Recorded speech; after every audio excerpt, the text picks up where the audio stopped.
I had a dream, so I have what I believe could be a prophetic word. In this, I'm going to call this a vision of, I don't know what I'm going to call it, a vision of the Asherah pole of office idolatry. Yeah, I guess that's what I'll call it. Something like that. A vision of the Asherah pole of office idolatry. In my dream, I saw, it was a dream, but I believe it characterized a prophetic vision, so that I'll call it that.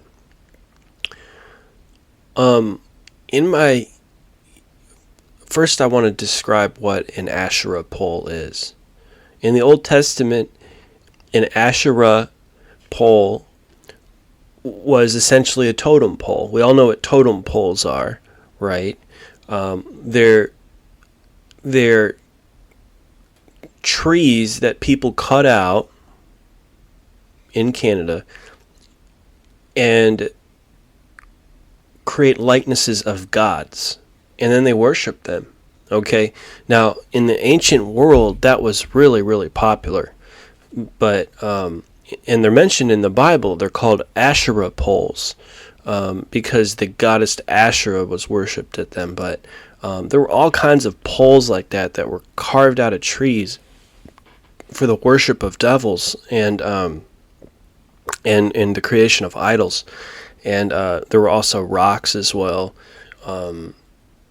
But in this dream, I saw a relative from Illinois who will not be seeing me this Thanksgiving because he's hardened his heart against God.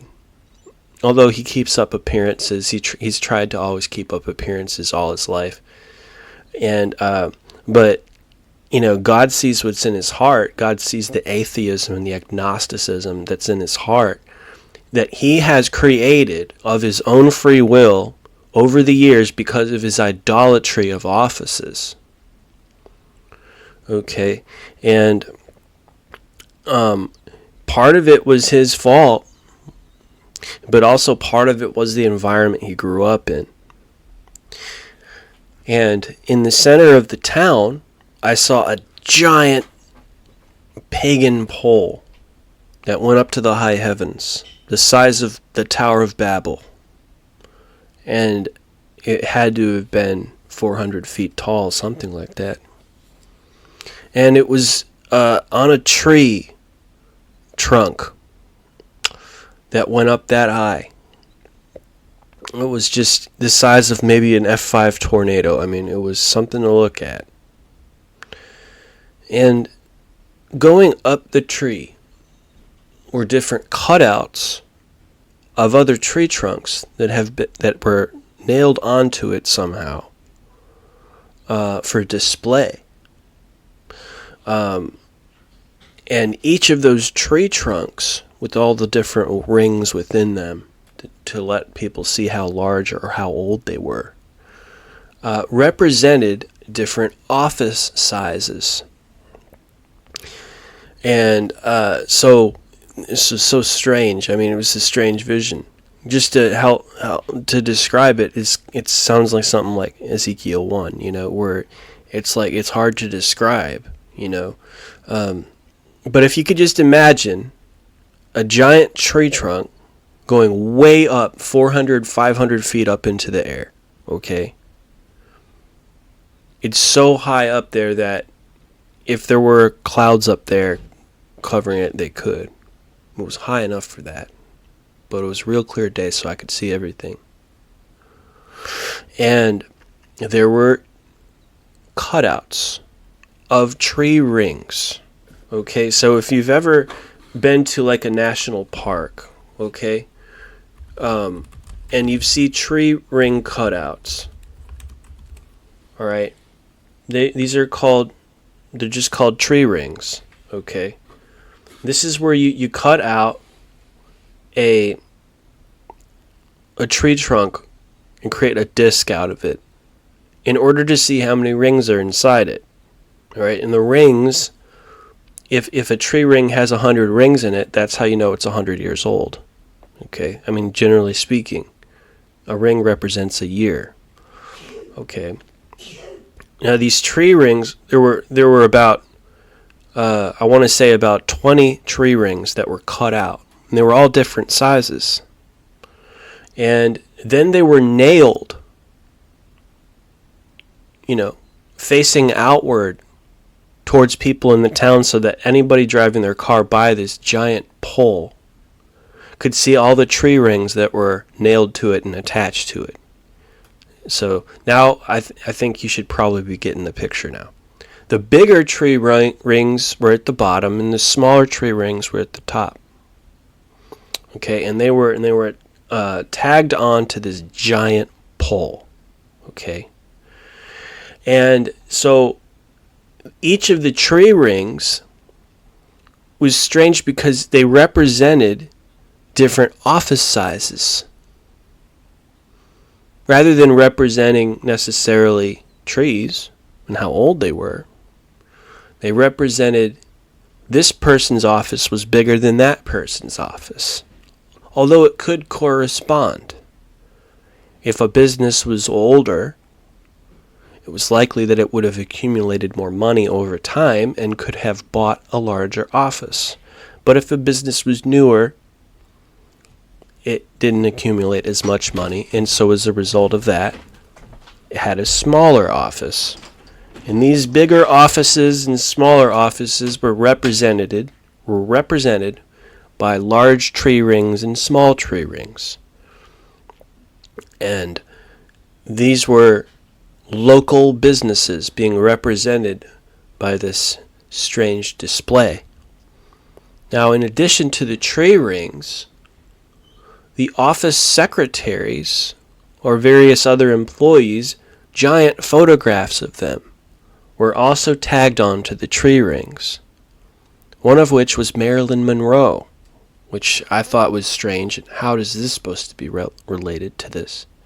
Well, now that I think of it, there is a movie called Monkey Business in which Marilyn Monroe entices and seduces Cary Grant, the main character of the movie, as the office secretary.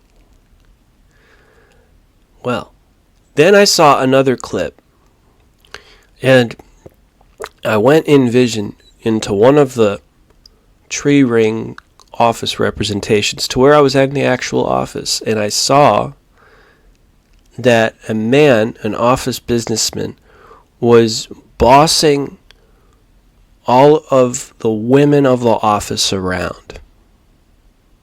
And he even picked up one woman by the nape of the neck, and she was dead. She was actually dead, like he had killed her. And he threw her onto a bunch of manufacturing equipment, like a dead animal. And everybody just sat there, stood there, looked at her, completely unfazed and unmoved. Now, I knew that all of this was a spiritual representation of the hardness of heart and the things and the sorts of things that created the reprobate mind of my relative from Illinois. Reprobate mind in Romans 1 is that which produces the skeptic, the agnostic, the deist, the atheist state of mind that rejects and resists the spiritual sensitive motions of Christian life. You see, a person with a reprobate mind can go to church. They can even go to a Bible study.